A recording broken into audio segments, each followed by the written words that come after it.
여러분 안녕하십니까? 12월 25일 성탄절 목요일 뉴스데이 시작합니다.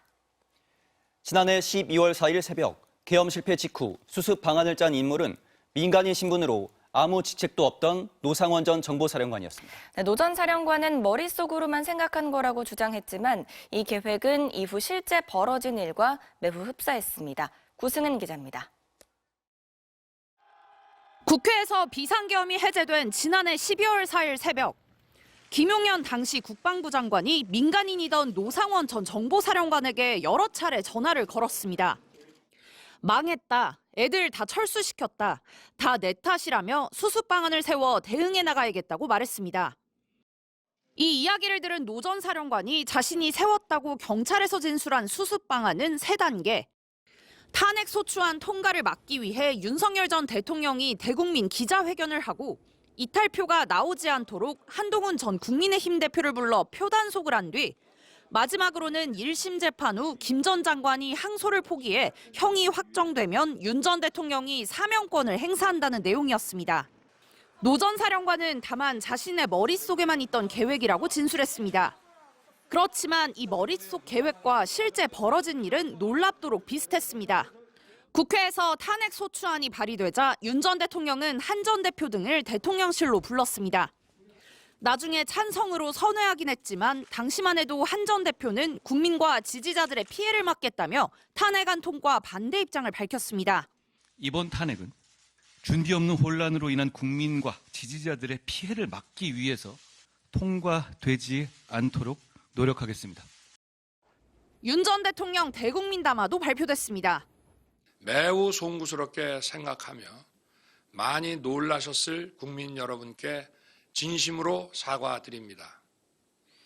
모든 책임이 자신에게 있다며 사의를 표명한 김 전 장관은 1차 탄핵 소추안이 정족수 미달로 무산되자 돌연 검찰에 자진 출석했습니다. 이런 수상한 정황에 대해 촉이 좋았을 뿐이라고 진술했던 노 전 사령관은 이어진 검찰과 특검 조사에서는 입을 닫아버렸습니다.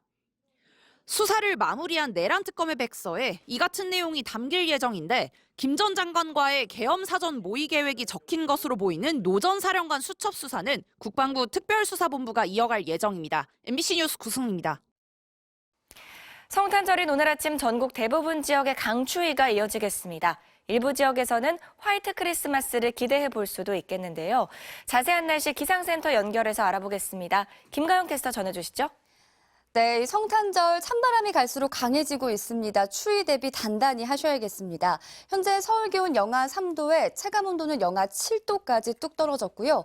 낮에 느껴지는 추위도 지금과 비슷하겠고 내일 아침엔 체감온도가 영하 18도까지 급강하합니다. 주말 낮부터야 한기의 힘이 조금씩 풀리겠습니다.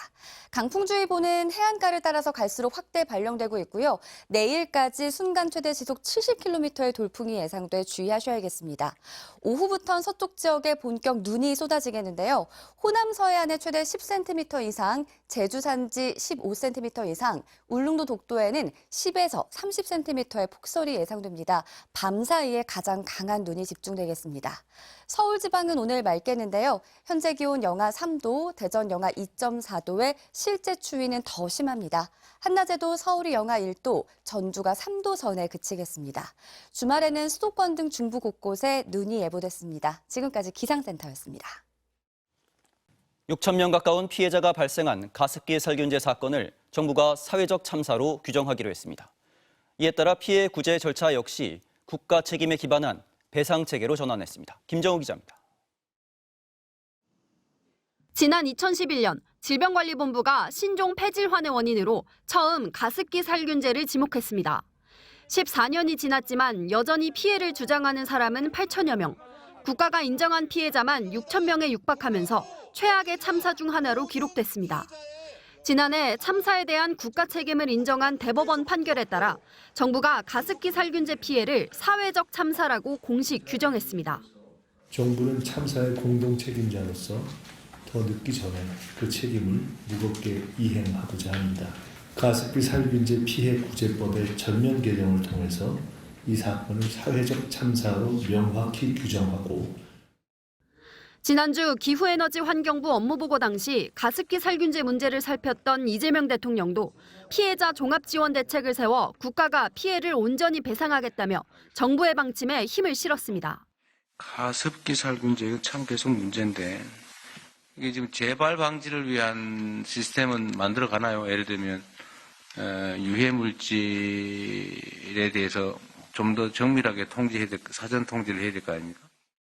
이 대통령은 또 SNS를 통해 많이 늦었다고 피해자와 유가족에게 애도와 위로를 전하며 다시는 가습기 살균제 피해와 같은 비극이 반복되지 않도록 제도와 관리 전반을 근본적으로 점검하겠다고 약속했습니다.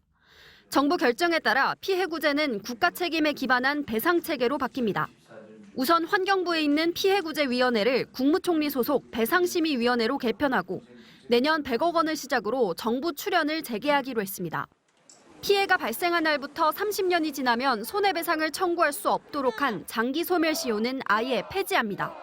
또 국무조정실에 범부처 전담반을 꾸려 학업, 국방, 취업 시기 등 피해자에 대한 생애주기별 지원책을 마련하고 국가 주도의 공식 추모 행사도 열 방침입니다. MBC 뉴스 김정우입니다. 정부가 환율 안정을 위해 해외 주식에 부과하는 양도소득세를 감면해주는 파격적인 방안을 꺼내들었습니다.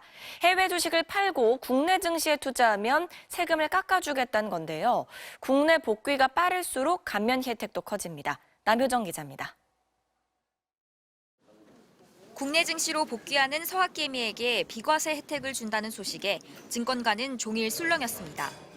구체적인 정책을 보여줬다는 것만으로도 시장에 분명한 시그널을 준 거거든요. 충분히 정부가 직접적으로 개입할 수 있다는 여지도 남겨뒀기 때문에. 이르면 내년 1월 중 국내 시장 복귀 계좌가 신설됩니다.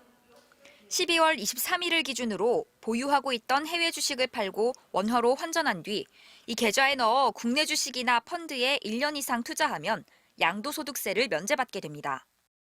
예를 들어 지난 수년 동안 미국 주식에 투자해 원금 1,750만 원이 5천만 원으로 불어난 사람이라면 주식을 팔 경우 수익금 3,250만 원에서 기본 공제를 제외하고 20%인 600만 원을 양도세로 내야 합니다. 하지만 이 수익금을 국내 주식에 투자하면 세금을 면제받을 수 있습니다. 빨리 팔고 빨리 국장에 복귀할수록 면세 혜택도 커집니다. 내년 1분기에 복귀하면 양도세 전액 감면, 2분기에는 80%, 3분기에는 50%를 감면받습니다. 올해 3분기 기준 개인 투자자들의 해외 주식 투자금은 1,611억 달러, 무려 200조 원에 달합니다. 정부는 이 중 10%만 국내로 돌아와도 달러 공급에 큰 효과를 볼 수 있을 것으로 기대하고 있습니다. 국내 복귀를 지원함으로써 외환시장의 안정과 국내 자본시장 활성화를 동시에 이와 함께 서학개미가 환율 변동에 대응할 수 있는 선물환 매도 상품도 내놓기로 했습니다. 개인은 미래의 환율 하락에 대비해 손실을 최소화할 수 있고 외환 시장에는 달러 공급이 늘어날 것으로 기대됩니다. 기업을 대상으로 한 세제 혜택도 확대됩니다. 정부는 국내 기업이 해외 자회사로부터 받은 배당금에 비과세하는 비율도 100%로 상향 조정해 기업들의 달러 유입도 유도하기로 했습니다. MBC 뉴스 남효정입니다.